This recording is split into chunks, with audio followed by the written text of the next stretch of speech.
Tu dors, mais ton esprit, lui, ne dort jamais. Et ce que tu vis dans tes rêves n'est pas toujours innocent. Peut-être que tu as déjà ressenti une oppression la nuit. Tu te réveilles, ton cœur qui bat fort, incapable de bouger, et ton esprit te pousse à proclamer le nom de Jésus. Tu as du mal à le faire. Un souffle sort. Tu arrives à proclamer le nom de Jésus. Et là, tout s'arrête. Tu te réveilles et tu te poses la question de savoir pourquoi cette attaque démoniaque finalement t'observait et même t'observe encore. Tu sens une atmosphère lourde autour de toi.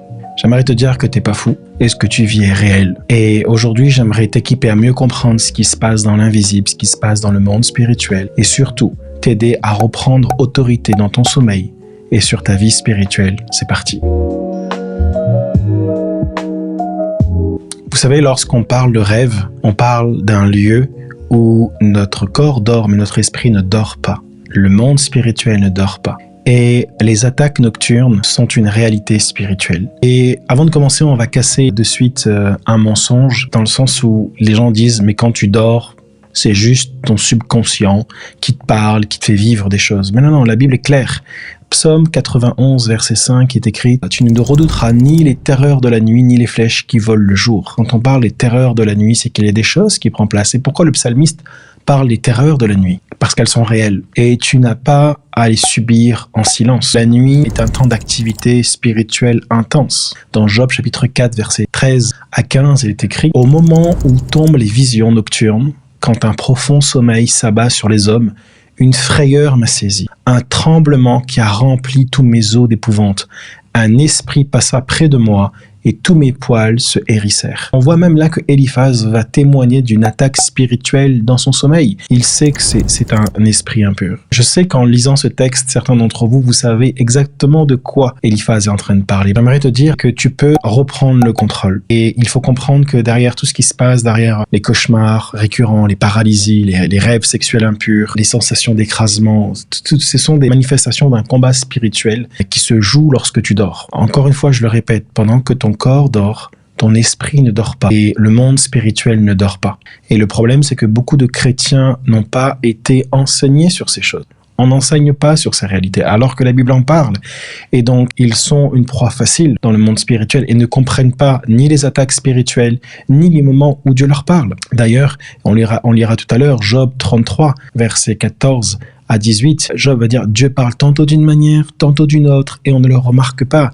Il parle par des rêves, par des visions nocturnes. » Donc la réalité, c'est que même lorsque Dieu nous parle, nous ne comprenons pas que Dieu est en train de nous parler. Ce sujet est un peu nébuleux, quelquefois dans l'église, souvent même. Et vous savez que j'ai commencé cette chaîne YouTube en parlant de rêve. C'est ce que Dieu m'avait demandé quand j'ai créé cette chaîne YouTube.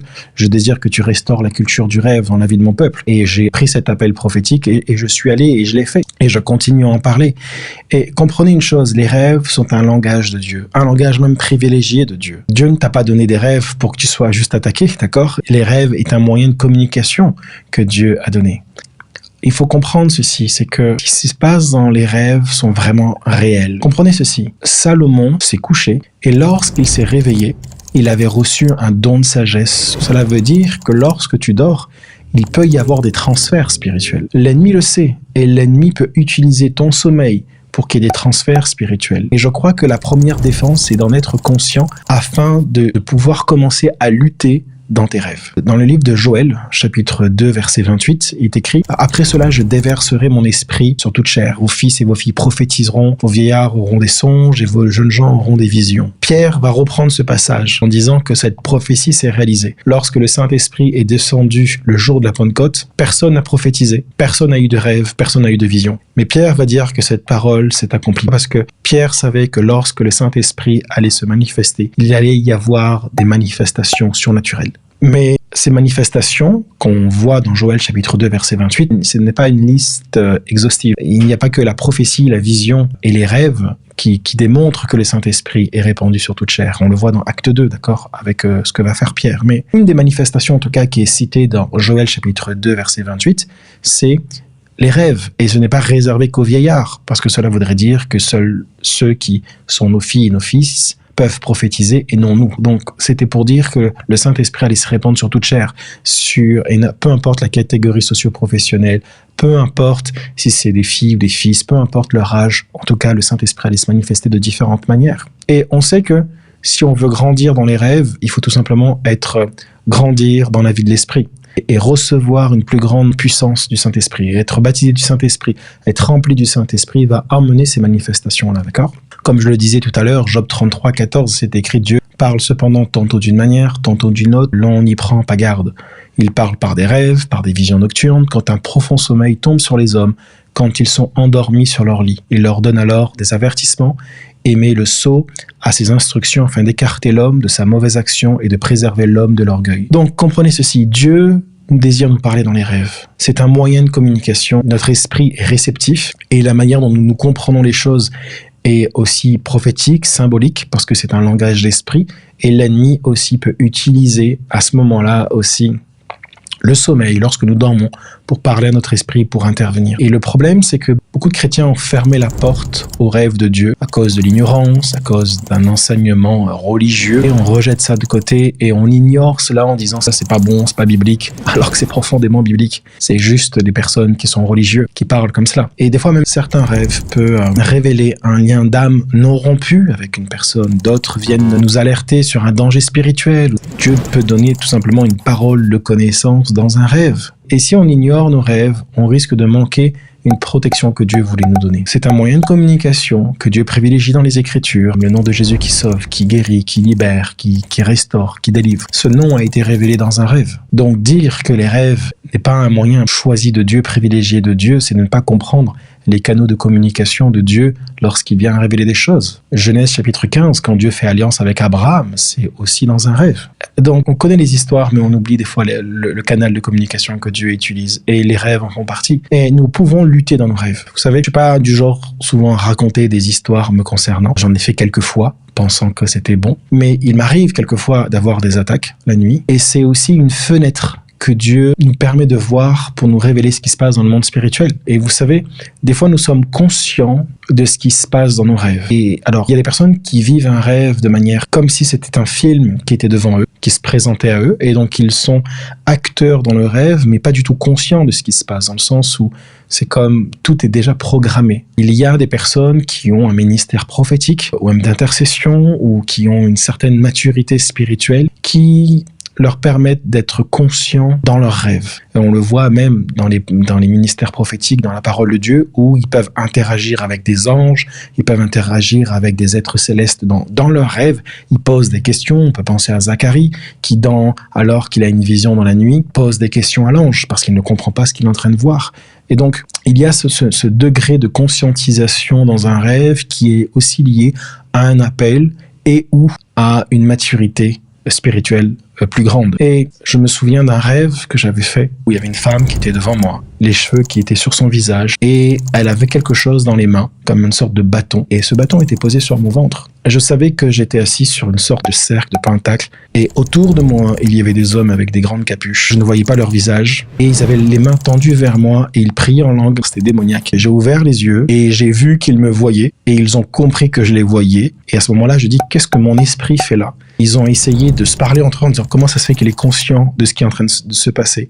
Et j'ai ouvert mes yeux. Et je savais que je me fais attaquer par des fois des sorciers ou ce genre de choses. Et je savais que c'était une situation bien précise. Et j'ai eu des informations de la part du Saint-Esprit de ce qui était en train de se passer et de ce qui était en train de se jouer à ce moment-là avec des personnes qui étaient venues me voir. Mais à ce moment-là, je savais que dans le monde spirituel, quand vous comprenez ceci, quand vous êtes dans le monde spirituel et que vos yeux sont ouverts, les entités et les êtres célestes, démoniaques ou rebelles savent que vous les voyez. Si vos yeux sont fermés, alors vous ne pouvez pas être vu, entre parenthèses, dans le sens, ils savent que vous ne les voyez pas. Mais quand vos yeux spirituels sont ouverts, ils savent que vos yeux spirituels sont ouverts. Et donc, quand vous les voyez, ils sont conscients que vous êtes en train de les voir. Et c'est là où une certaine lutte spirituelle et combat spirituel peut prendre place parce qu'ils savent que vous voyez. Et j'ai eu plusieurs combats de ce type-là. Et comprendre aussi qu'il y a un enjeu spirituel sur nos vies, et que des fois, nous avons tendance à trop minimiser ce qui se passe dans le monde spirituel, trop minimiser le combat spirituel qui est autour de nous, et à quel point nous devons lutter et comprendre ce qui se passe dans le monde spirituel. Je donne un autre témoignage. Une fois, alors que je dormais, je savais qu'il y avait une certaine attaque qui allait arriver sur ma vie. Et je me préparais, parce que je savais qu'il y allait avoir quelque chose qui allait prendre place. Et alors que je dormais, ce n'était pas un rêve, mais alors que je dormais, j'ai entendu des voix. Et il y avait 3 personnes qui étaient devant ma fenêtre. Le but, c'est pas d'attirer la lumière sur moi, en aucun cas, mais peut-être que cela peut vous ouvrir sur la réalité du monde spirituel et des enjeux spirituels. Et il y avait 3 personnes, et ce n'étaient pas des démons, d'accord, c'était des esprits humains qui étaient venus me voir. Et je savais à ce moment-là qu'il y avait 2 qui étaient aux 2 extrémités, qui étaient à un certain niveau, à un certain grade dans le monde spirituel démoniaque. Et au milieu, je savais que c'était un nouveau. Et alors que j'étais allongé, que je dormais, je savais qu'ils étaient là et qu'ils me regardaient. Et je savais qu'ils étaient en train de parler. Et à ce moment-là, j'ai entendu leur conversation. Et une des 2 personnes qui étaient aux extrémités a parlé à celui qui était au milieu. Et j'ai entendu ce qu'il a dit. Et il a dit, c'est lui, Jérémie Potin. Et à ce moment-là, je me suis réveillé. Je suis sorti de mon sommeil.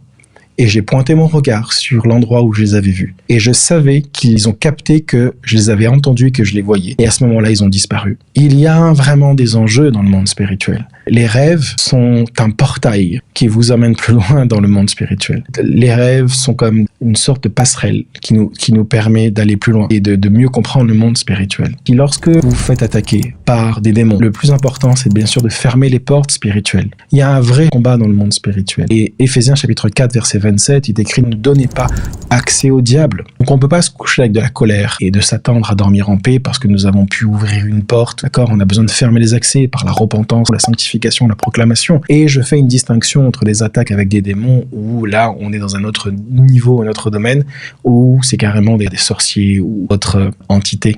Il y a un vrai enjeu lorsque nous dormons et nous ne devons pas l'ignorer. Mais je vous encourage à prier en langue et à fortifier votre esprit. Vous savez, on ne peut pas évoluer dans un certain niveau spirituel qui est supérieur à notre connaissance spirituelle. C'est parce que j'ai une révélation, qu'il y a une illumination, donc je comprends la révélation, que ça débloque certaines choses dans le monde spirituel. J'ai écrit un livre sur ce sujet qui s'appelle le Parabole nocturne. Vous pouvez interpréter les rêves que Dieu vous donne.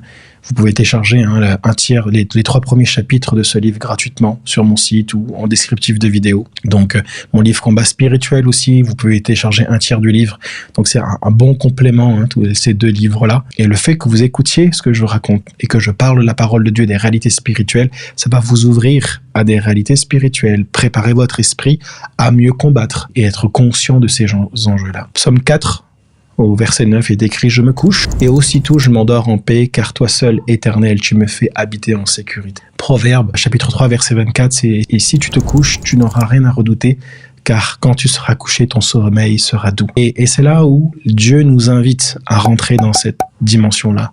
Nous n'avons pas à avoir peur des terreurs de la nuit. Et nous devons comprendre que certaines personnes qui vivent une vie de sanctification, mais qui se font aussi attaquer, ils se rendent compte que même dans des temps de jeûne et prière, ils se font encore attaquer dans les rêves. Parce que il n'y a pas qu'une seule porte d'accès. Oui, bien sûr, le péché ouvre des portes, mais des fois, même si vous marchez dans la sanctification, vous pouvez vous faire attaquer par des démons parce qu'il y a un droit légal. C'est pas une histoire de Seigneur, il faut que je marche dans la sanctification, c'est Seigneur, il y a un droit légal et il faut briser ce droit légal. Et dire, Seigneur, révèle-moi le droit légal, comme si l'ennemi avait une clé pour ouvrir la porte d'entrée et de dire, ok Seigneur, c'est pas que ma porte elle est ouverte, c'est juste qu'elle est fermée, mais comment ça se fait qu'il a le double des clés? Parce qu'il a un droit légal et il faut maintenant prier en fonction de ce droit légal, de briser ce droit légal. Ça peut être un droit du sang, ça peut être une alliance, ça peut être toutes sortes de choses, une hôtel qui a été fait, quelque chose qui lui donne un droit d'accès, un droit légal, et tout simplement le briser dans la prière pour fermer les portes et de vous détacher spirituellement de telle personne, de votre famille ou autre,